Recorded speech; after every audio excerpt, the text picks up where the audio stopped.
कामनाओं से निवृत्ति पाने का एकमात्र उपाय है संतोष,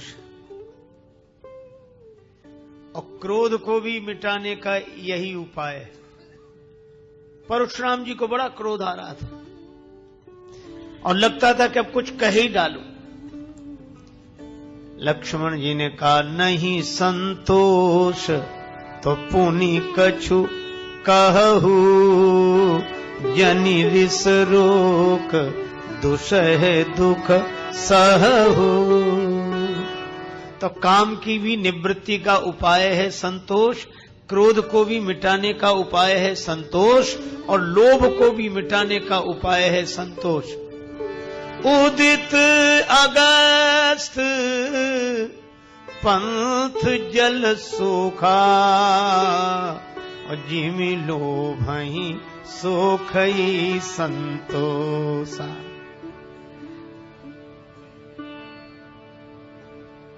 कबीरदास जी ने भी लिखा, गोधन गज धन बाजी धन और रतन धन खान, जब आवे संतोष धन सब धन धूरी समान। तो भगवान का भक्त कौन? आठों यथा लाभ संतोषा। पर जैसे सभी भक्तियों में शर्त रखी गई, इसी तरह आठवीं भक्ति में भी एक शर्त है। यद्यपि आठों यथा लाभ संतोषा,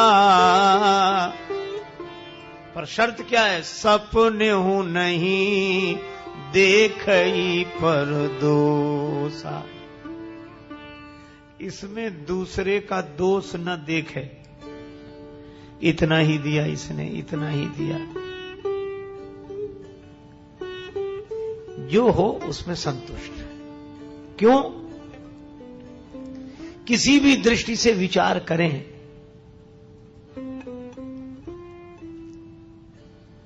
कोई आदमी लोटा लेकर घर से निकला, कहां जा रहे हो? तालाब जा रहे हो? बोले तालाब तो छोटा सा है। तो नदी के पास का कुआं छोटा था तो हम तालाब के पास गए, क्योंकि कुएं से पूछा कि तुमसे बड़ा कौन? बोले तालाब। तो तालाब के पास गया। तालाब से पूछा कि हम लोटा भरना चाहते, तुमसे भी बड़ा कोई है? तालाब बोला नदी। तो नदी के पास पहुंचा, कि तुमसे भी बड़ा कोई है? नदी बोली सबसे बड़ा समुद्र है। तो बहुत समय लगा उसे समुद्र तक आने में। अब लोटा लेकर आया, बोले देखो सुनो, तुम सबसे बड़े हो जल के मामले में, कुआं छोटा था तो हम तुम्हारे पास तक आए, हमें ज्यादा से ज्यादा पानी देना, तुम अपने कम से कम बड़ेपन की तो शर्म करो। तुम इतने बड़े हो कि तुम में पानी की कमी नहीं, कुछ तो शर्म करो। समुद्र मानो हंसने लगा। समुद्र ने कहा कि अरे भाई, यह तो सही है कि हम बड़े हैं और पानी की कमी नहीं है हमारे पास, लेकिन हम तुम्हें ज्यादा दे ही नहीं सकते। तुम बेकार यहां तक आए, इससे तो कुएं पर ही रहते तो ठीक था। कहा क्यों? बोले तुम्हारा लोटा तो उतना ही है, चाहे कुएं के पास जाओ चाहे समुद्र के पास जाओ। इसी तरह यह सोचना चाहिए कि चाहे बड़े के पास जाएं चाहे छोटे के पास, पर भाग्य का लोटा जितना है उतना ही भरेगा, एक बूंद अधिक नहीं आ सकती उसमें। तुलसीदास जी महाराज ने लिखा, करम कमंडल कर लिए तुलसी जहां जहां जाए, सरिता कूप समुद्र जल बूंद न अधिक समाए। संत सुंदरदास जी की वाणी है, कोटि उपाय करे धन के हित, भाग लिखो तितनो ही लहे गो। एक महात्मा कहा करते थे कि भाग्य में होगा तो भाग कर आ जाएगा, भाग्य में होगा तो भाग कर आ जाएगा, और भाग्य में नहीं होगा तो आया हुआ भी भाग जाएगा। तो प्रारब्ध का परिणाम ही जीवन में मिलता है। अपना प्रारब्ध जैसा जहां से वैसे परिणाम मिलते वहां से। इसलिए सपने नहीं देखई पर दोषा, दूसरे को क्या दोष देना, अपने ही भाग्य का फल अपने सामने है। काहू न को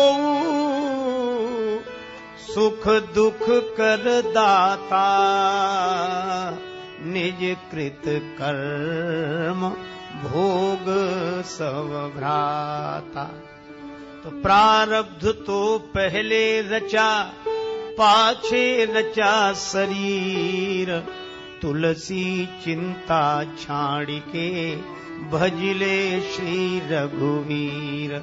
इसलिए आठों यथा लाभ संतोषा, सपने नहीं देखई पर दोषा। तो प्रारब्ध को स्वीकार करके संतोष जीवन में लाएं, संतुष्ट रहें। तो इस जन्म में हमने ऐसा क्या कर दिया, तब अनुमान है कि भाई पिछला हिसाब किताब होगा। पर कई लोग हैं जो पिछला जन्म मानते ही नहीं। एक सज्जन बोले एक दूसरे से, बोले हम पूर्व जन्म मानते ही नहीं। बोले तुम्हारे नहीं मानने से क्या होता नहीं है, पिछला जन्म जरूर था। तो वो पूछता था कि बताओ तुम पिछले जन्म में कौन थे, अगर तुम मानते हो तो। अब ये कौन बता दे, किसी को याद नहीं। और किसी को थोड़े बहुत दिन याद रहा, फिर वे भी भूल गए। किसी को याद नहीं कि पिछले जन्म में हम कौन थे। वो सबसे यही पूछता था कि बताओ तुम पिछले जन्म में कौन थे। तो बड़े बड़े विचारक भी मौन हो जाते। पर एक आदमी था, बोले हमसे बात करो। बोले हाँ तुमसे ही पूछ रहे, बताओ तुम पिछले जन्म में कौन थे। तो बोला हम तुम्हारे बाप थे। उसको बड़ा क्रोध आया। बोला ऐसा नहीं है, ऐसा नहीं है, तुम हमारे बाप नहीं थे। तो बोला फिर, बोले हम तुम्हारे बाप थे। तो बोला चलो तुम ही बने रहो, मान तो गए कि थे, यही तो सिद्ध करना था, उसमें क्या हर्ज है कि हम थे कि तुम थे। तो यह शास्त्र सम्मत बात है, अनुभवी संतों की बात है कि ये जन्म जन्म का क्रम है, जन्म जन्म मुनि जतन कराही। तो भाग्य की दृष्टि से भी संतुष्ट रहना चाहिए। और अगर हम भाग्यवादी नहीं हैं, ज्ञानी हैं, क्योंकि ज्ञानियों का यह तर्क है कि पिछले जन्म का फल भोग अगर अभी, तो जब सृष्टि शुरू हुई होगी तब तो किसी का कोई पिछला जन्म रहा नहीं होगा। पहले सृष्टि जब शुरू हुई होगी, पहले तो उसका भी उत्तर देने वाले लोग हैं। बोले पहले जब प्रलय हुई थी तब का संस्कार लेकर अगले जन्म से प्राणी यात्रा शुरू करता है। तो फिर तर्क करने वाला कहता कि नहीं, प्रलय की बात हम तो कह रहे पहले सृष्टि हुई होगी। जब सृष्टि हुई नहीं होगी तो प्रलय किसकी हुई होगी। अब इससे तो पिछला जन्म सिद्ध ही नहीं होता। इसलिए तुलसीदास जी ने कहा कि आदि सृष्टि की बात मत करो। क्यों? बोले विधि प्रपंच अस अचल अनादि, यह तो अनादि काल से ऐसी प्रपंच है यह। तब क्या करें? बोले तब तो कोई पिछला जन्म रहा नहीं होगा। बोले ना, बोले फिर ये सुख दुख फल भोग ये। तो ज्ञानियों ने अपने तरह से बात कही। ज्ञानी जन कहते हैं कि ना पिछला जन्म न ये जन्म। बोले फिर ये जो सुख दुख और ये सब दिखाई पड़ रहा है, बोले जैसे सपने में किसी को धन मिल जाए और वह सुखी हो जाए, या किसी के चोट लग जाए वह दुखी हो जाए, तो सपने का सुख दुख है नहीं, भास रहा है। तो ज्ञानियों ने कहा कि सत हरि भजन जगत सब सपना। भगवान शंकर भी यही भी कहते हैं। तो इस दृष्टि से भी संतोष रहा जाए। क्या सोचता रे पागल मनुआ, जो बीत गया सो बीत गया। क्या सोचता रे पागल मनुआ, जो बीत गया सो बीत गया। इस झूठे खेल में मूल्य ही क्या, कोई हार गया कोई जीत गया, क्या सोचता रे पागल। हम चाहें वही हो जरूरी नहीं, आशाएं कभी हुई पूरी कहीं रे, सोच तनिक जीवन घटका, श्वासा जल कितना रीत गया, क्या सोचता रे पागल। प्रभु प्रेम पीयूष पिया जिसने, परहित हित जन्म लिया जिसने, जीवन है वही जो जन जन के मृदु अधरों का बन गीत गया, क्या सोचता रे पागल मनुआ।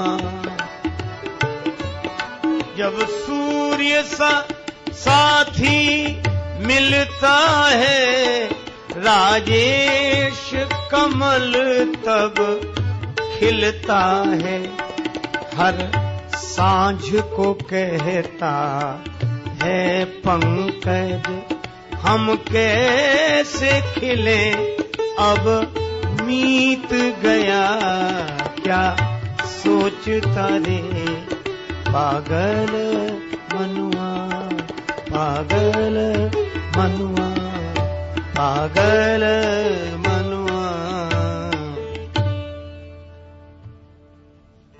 इसमें भी इस झूठे खेल में मूल्य ही क्या, कोई हार गया कोई जीत गया। तो ज्ञानी अपनी ज्ञान निष्ठा के कारण संतुष्ट रहता है, प्रारब्धवादी भाग्य का भोग मानकर संतुष्ट रहता है, काहु न को सुख दुख कर दाता, निज कृत कर्म भोग सब भ्राता।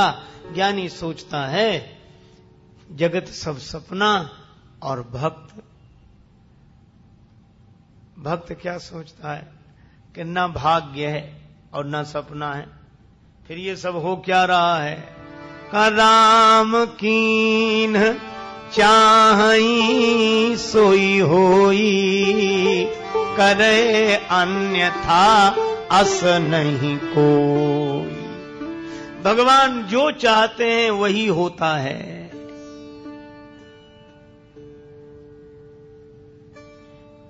भगवान की इच्छा ही मुख्य है।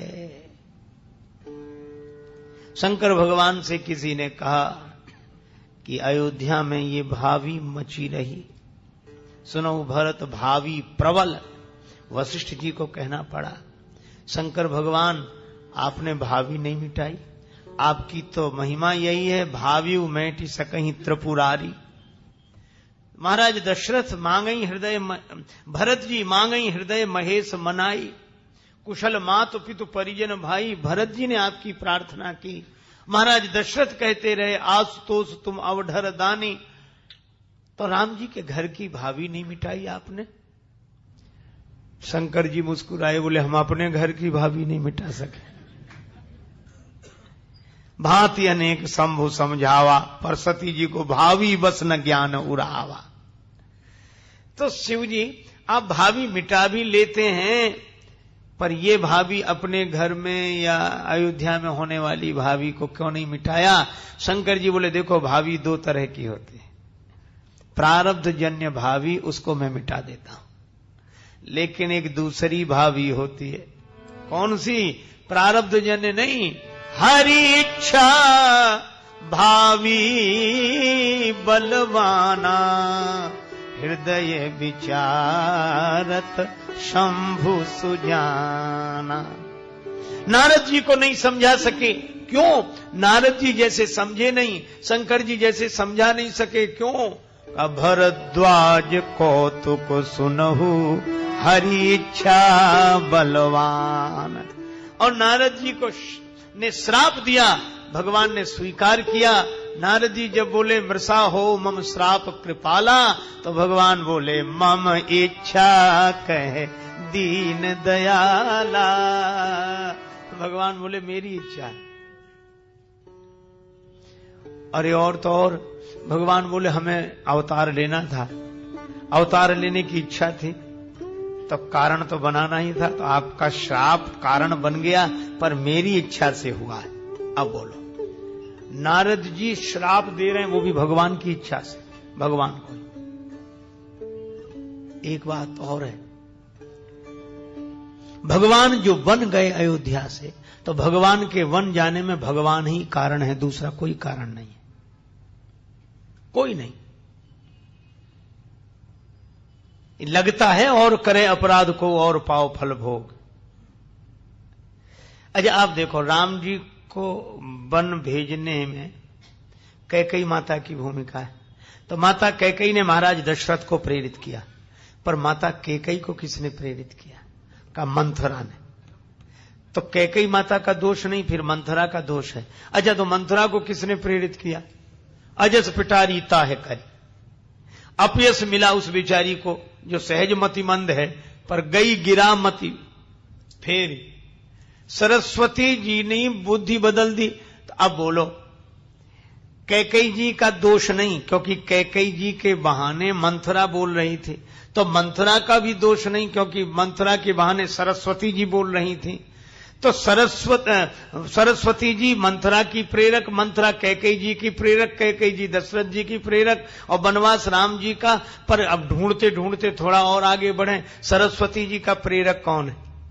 तब कहा सारद दारुनारी सम स्वामी, राम सूत्रधर अंतर्यामी। सरस्वती जी तो कठपुतली की तरह हैं, राम जी सूत्रधार हैं। तो राम जी ने प्रेरित किया सरस्वती जी को, सरस्वती जी ने प्रेरित किया मंथरा को, मंथरा ने प्रेरित किया कैकेयी माता को, कैकेयी माता ने प्रेरित किया दशरथ जी को। वनवास किसका हुआ? राम जी का। शुरुआत कहां से हुई थी? राम जी से। तो राम जी के वन जाने में राम जी ही कारण हैं और कोई कारण नहीं। इसीलिए इस मर्म को जानने वाले महात्मा कहते हैं, दोष दे ही जननी जड़ते, जिन गुरु साधु सभा नहीं से। और ये स्वाभाविक है। एक आदमी जा रहा था रास्ते से, किनारे पर आम का बगीचा था, उसको लगा कि इधर उधर कोई नहीं है, फल तोड़कर खा लें। अब आंख ने देखा बड़े सुंदर फल खिले, ये फल लगे हुए हैं। तो आंख ने आम का फल देखा, पर आंख तो जा नहीं सकती। तो जिसने देखा वो गया नहीं, गए पांव। देखा आंख ने, गए पांव। अच्छा पांव फल तोड़ नहीं सकते, फल तोड़ा हाथ ने। अच्छा हाथ फल तोड़ ले तो इनको स्वाद मिलेगा? नहीं मिलेगा। चखा रसना ने। जिसने देखा वो गया नहीं, जो गया उसने तोड़ा नहीं, जिसने तोड़ा उसने चखा नहीं। देखा आंख ने, गए पांव, तोड़ा हाथ ने, चखा रसना ने, और जिसने चखा उसने रखा नहीं। चखा रसना ने और रखा पेट ने। इतने में बगीचे का माली आ गया, चोरी से फल खाते देखा, डंडा लेकर दबे पांव आया और पीछे से आकर 2-4 डंडे पीठ में जमा दिए। अब बोलो पीठ की क्या गलती थी? देखा आंख ने, गए पांव, तोड़ा हाथ ने, चखा रसना ने, रखा पेट ने और पिटे पीठ। एक महात्मा से किसी ने कहा कि इसी को कह दें, और करे अपराध को और पाओ फल भोग। महात्मा बोले थोड़ा आगे और बढ़ो। पीठ में डंडे की चोट लगी तो रोया कौन? आंसू कहां से निकले? का आंख से। और गलती की शुरुआत कहां से हुई थी? आंख से ही। तो चाहे जितने घुमावदार ढंग से मिले, इसी तरह भगवान जो चाहते हैं वही होता है। और अगर हम भक्त हैं और यदि भगवान की इच्छा से हो रहा है, तो भगवान की इच्छा में अपनी इच्छा मिला देने वाला ही 8वीं प्रकार का भक्त होगा। 8वां यथा लाभ संतोषा। एक कवि ने कहा, किसकी मजाल जो मुझे कहे दीवाना, अगर ये तुमने कहा है तो कोई बात नहीं। अगर भगवान की इच्छा से हुआ है कोई बात नहीं। भगवान चाहते हैं